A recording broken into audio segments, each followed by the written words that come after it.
we are able, we will. But right now, let me take you to my colleague Wallace Kantai, the business editor, who is with me in studio. Wallace? Thank you very much, Ken. Very busy day as it's been all week.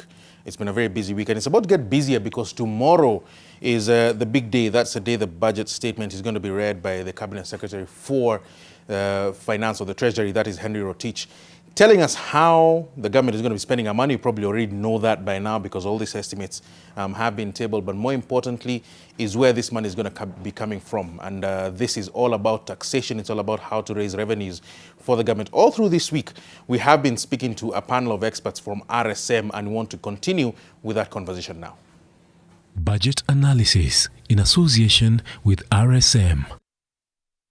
So like we said, the big issue tomorrow that we're expecting is the issue of taxation. That's where the Cabinet Secretary for the Treasury, Henry Rotich, is going to be telling us where the money is going to be coming from to pay for the trillions of shillings of government spending, or at least projected government spending.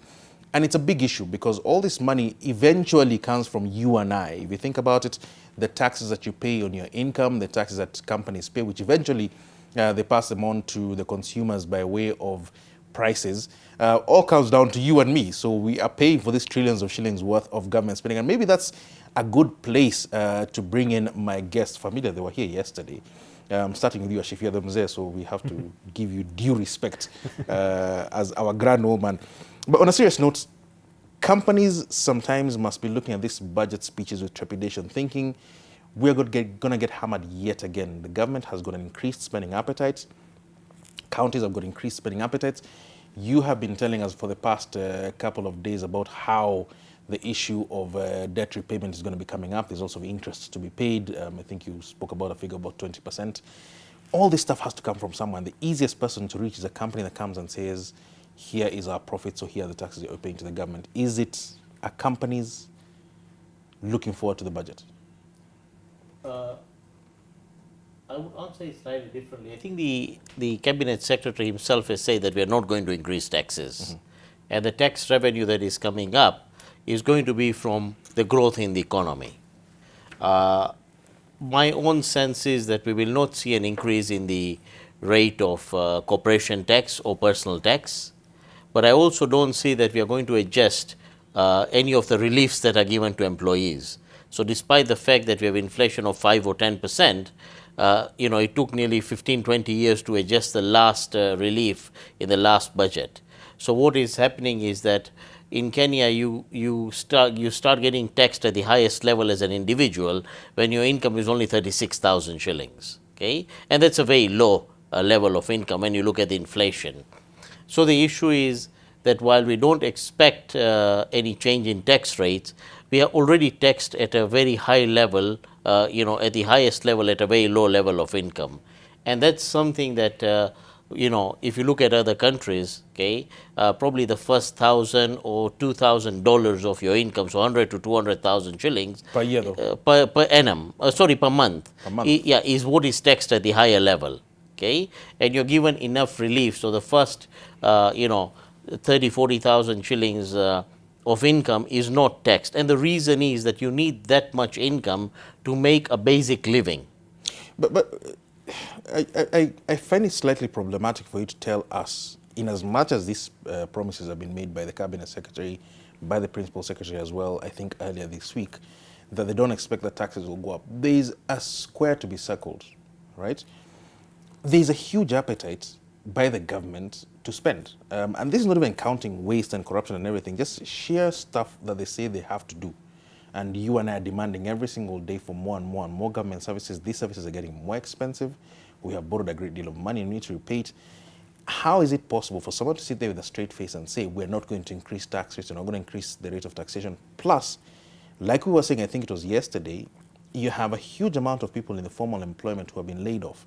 So that tax revenue is not going to be coming at all. Companies are making less money by way of profit, and you're taxed on profits. If you're not making profits, then the government cannot tax you. How do you expect to square that circle? Okay, so the one area that they are already built into the Excise Duty Act is every year from 1st of July, your excise duty or what you pay as form of excise duty already goes up based on the inflation. Okay, so it tracks inflation directly. It tracks. It takes the annual average inflation and it automatically increases all prices. So excise duty is going to go up. Okay? And that is not something that he has to announce, it's just automatic within the Excise Duty Act.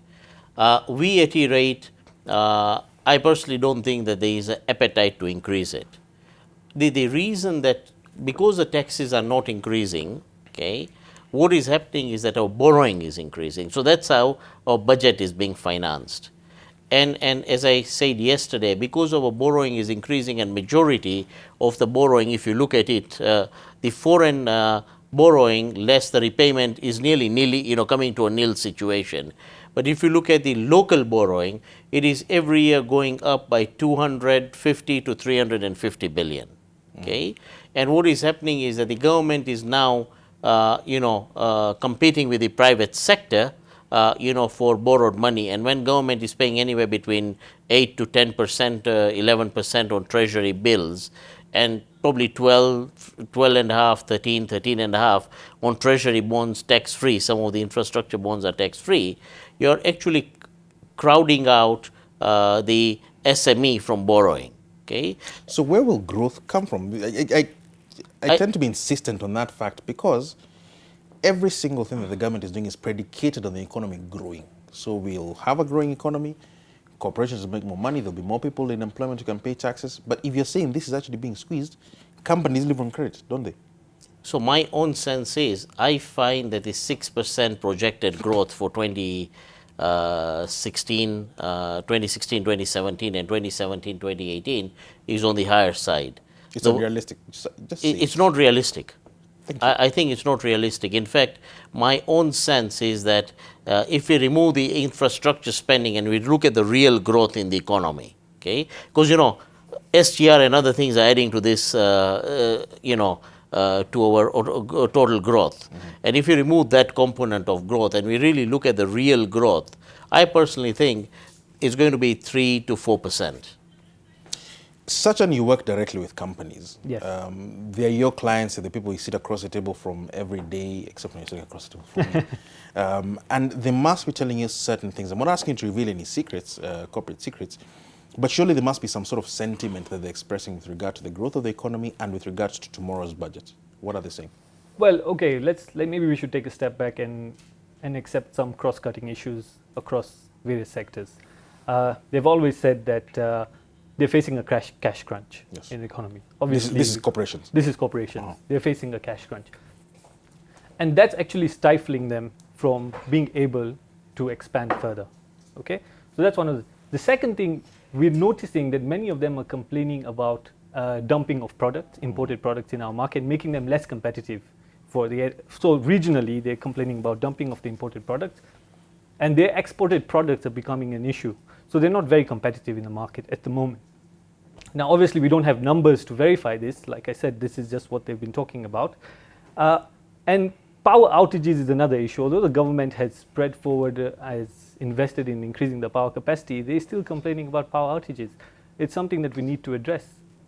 All right, we have our two guests for quite a while today discussing this issue. One of the things we want to get into is the East African community. When we talk about exports not necessarily growing as they should. But for now, we want to take a break. We're coming back with Sachin and with Ashif regarding the budget that's going to be read tomorrow.